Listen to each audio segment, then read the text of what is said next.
And I apologize. And hello? Hello? Question. One thing you could please do Yes. at other times, when we're put on hold, could we have the program piped into the phone? Piped into the... The phones, if you're silent for 30 seconds, will cut you off.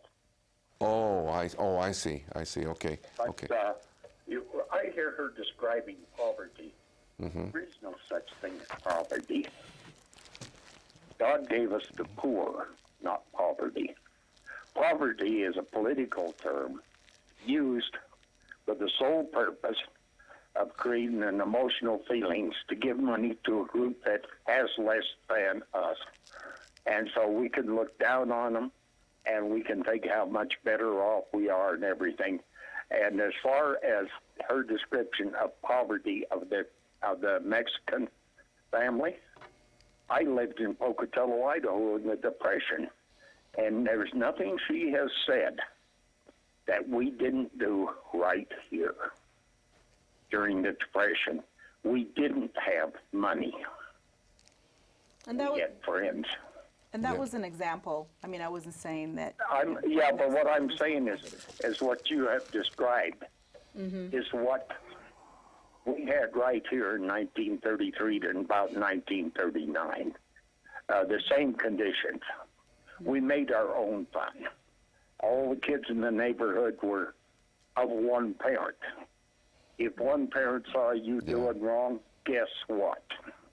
And it's the same thing as what you described, how they raised their families. We played kick the can out there. There was no TV.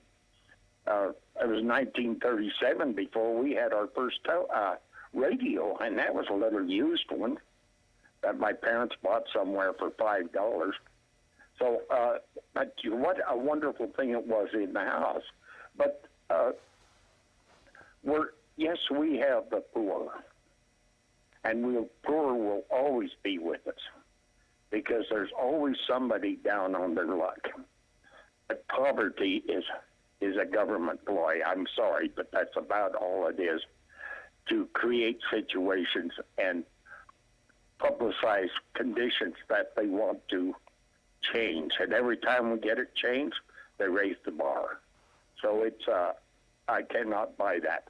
But I'll hang up now and let you people speak. Thank you. Bye. Thank you, CW.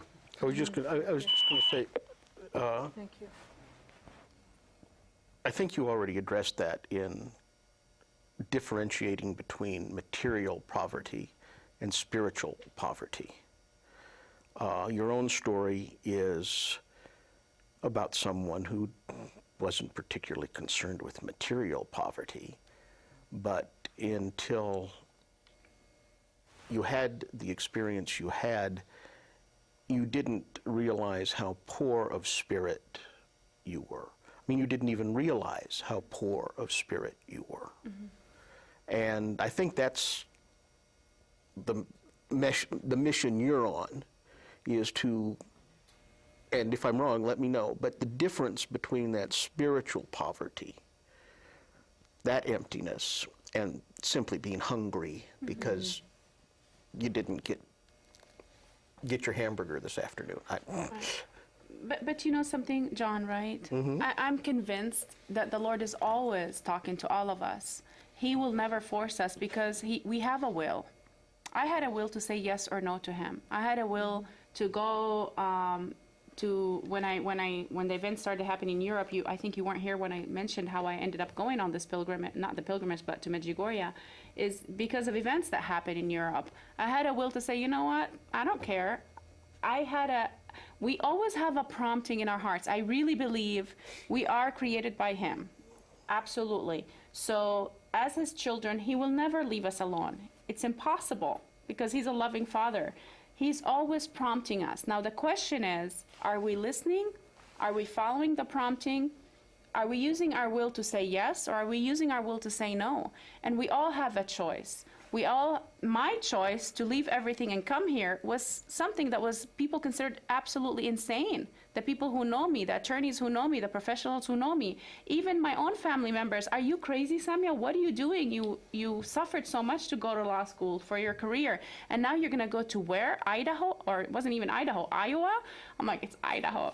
So it's insane to people what we do. But you know what? What's insane to the world is, Jesus' death on the cross. You can look at it and say God dying on the cross is insane, but that's total love. Just a quick question. Did you suffer, or did you just sacrifice things you might have otherwise been doing when you went to law school? And there was a lot of suffering. You got to read my book. I didn't have the typical. I went full-time to law school and worked full-time. Well, that's the way I put myself through school. Yeah, so. and I still suffered after that. I considered it tough. Yeah. And I resented the fact that I had classmates who were doing things I would never be able to do in college, Right. but I didn't consider it suffering. For me, it was suffering because of what followed. It wasn't even just law school. You got to read about the journey I had after law school, which was not the typical journey. But, and maybe for somebody else it wouldn't have been suffering, but really it was my personal experience. Somebody might suffer something and you say,